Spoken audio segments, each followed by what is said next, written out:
Hi, it's me again. How are you? Today I will talking about superheroes and their evolution. Honestly, I don't know if it's for better or for worse. What do you think? As you all know, there are lots of superheroes, so I will only be mentioning the most relevant for me. Please, don't get mad if I don't mention your favorite. I will start by something historic. Have you heard about the 60s series called Batman and Robin? Here's an example of how it was. At the time, people thought it wasn't good for children to watch violence on TV. That's why they added scene and sound to give the audience the feeling that the characters were fighting.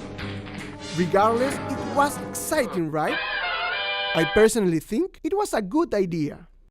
One of the greatest Japanese TV phenomena was the Ultraman series, where every time Earth was going to be attacked by the huge monster and robot, he would transform in Ultraman from the Beta capsule.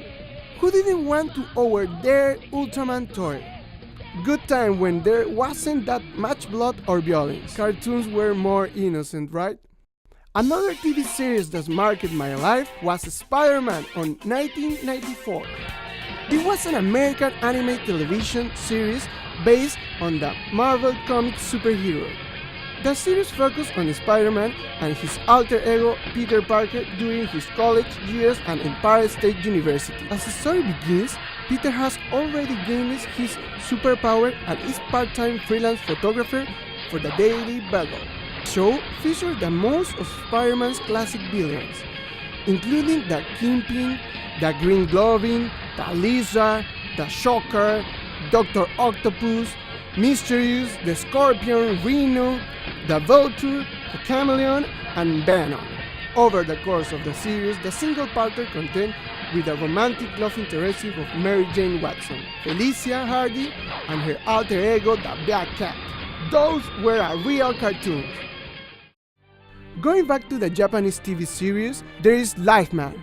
In the Space Academy, there of the best students are influenced by Professor Bias to train to his disciple. 2 years later, they return and attack the academy. The surviving students, Yusuke, Joe, and Megumi, discover that these three characters had left the academy and were now allies of Bias.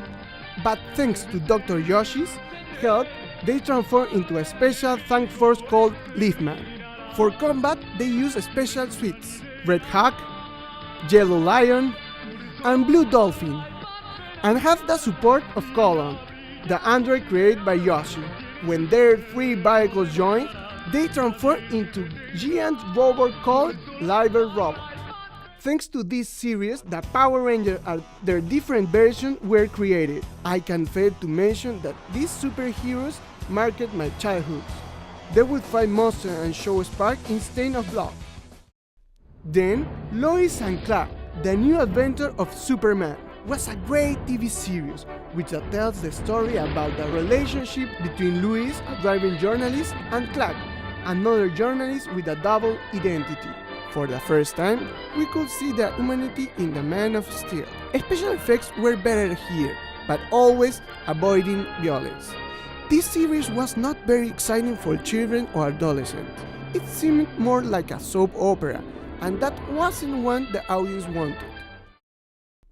I know, there are still millions of series to mention, like He-Man, X-Men, Hulk, and many others. But I would like to end with something more current and see how the audience taste has changed and the magic is being lost. Heroes. Even though it wasn't based on a comic, it had modern heroes and villains, which made an instant hit. I have to mention, I did watch all the season, but that isn't the most amusing thing. 8-year-old kids know everything about the characters, more than I even know. And it isn't about being old-fashioned, but the series had violent content not suited for them.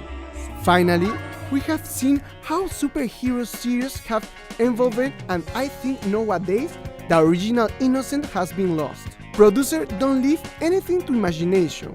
You no longer hear kids talking about wanting to be like the Power Rangers or Batman and Robin. If it wasn't for parents wanting to see their kids dresses up and they're all superheroes, kids would rather be thinking about what app they could download in the new electronic device their parents gave them.